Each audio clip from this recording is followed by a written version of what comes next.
আম্মু এবং ভাইকে নিয়ে এই প্রথমই মঞ্চে আসেন, আসলে এই অনুভূতিটা যদি একটু বলবেন। একটু চুপ করি, আমাদের মাইক্রোফোন নাই। তো ডেফিনেটলি আম্মু খুব একা হয়ে গেছে, আর আমার মাটা একেবারে শিশুর মতো হয়ে গেছে। তো আমরা দুভাই চেষ্টা করি তাকে একটু কোন ভালো রাখার, সে কোনটা চায়, কিছু করতে চায় বা কী বলতে চায় সেটা একটু রক্ষা করার।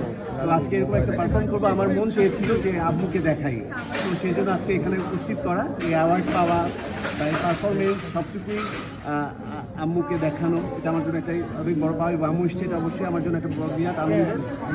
সো আমি আগামী 10 তারিখেও আরেকটা বড় রাষ্ট্রীয়ভাবে একটি সম্মান পেতে যাচ্ছি আপনাদেরকে অ্যাডভান্সলি।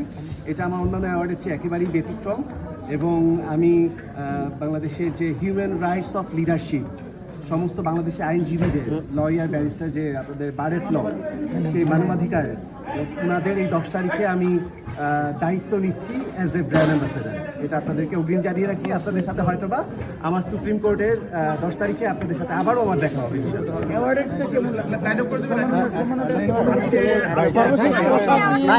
আরেকটু জানতে চাইবো কোরিওগ্রাফার হিসেবে। আপনার মা এবং আপনার ভাই ছিল, আপনার অনুভূতি কেমন? আমার তো অনুভূতি অবশ্যই ভালো। এই অনুভূতি তো প্রত্যেকটা সন্তানের জন্য অনেক আনন্দের এবং গর্বের। আমার মাকে আমি এমন দৃশ্য দেখাতে পেরেছি, সো ডেফিনেটলি সে নিজের চোখে এসে তার ছেলের কর্মকাণ্ড সব কিছু আমার কাছে মনে হয়েছে, যেটা আমার জন্য অনেক বড় ব্লেসিংস। এবং থ্যাংকস টু অলমাইটি আল্লাহ, যে thanks for giving me this life. And definitely আমি আপনাদেরকে অনেক অনেক অনেক অনেক বেশি ধন্যবাদ এবং ভালোবাসা জানাবো, কারণ আপনাদের এই প্রচার প্রসার ছাড়া আজকে শাহরুখ খান ইজ নাথিং। ধন্যবাদ আপনাদেরকে। আরেকটা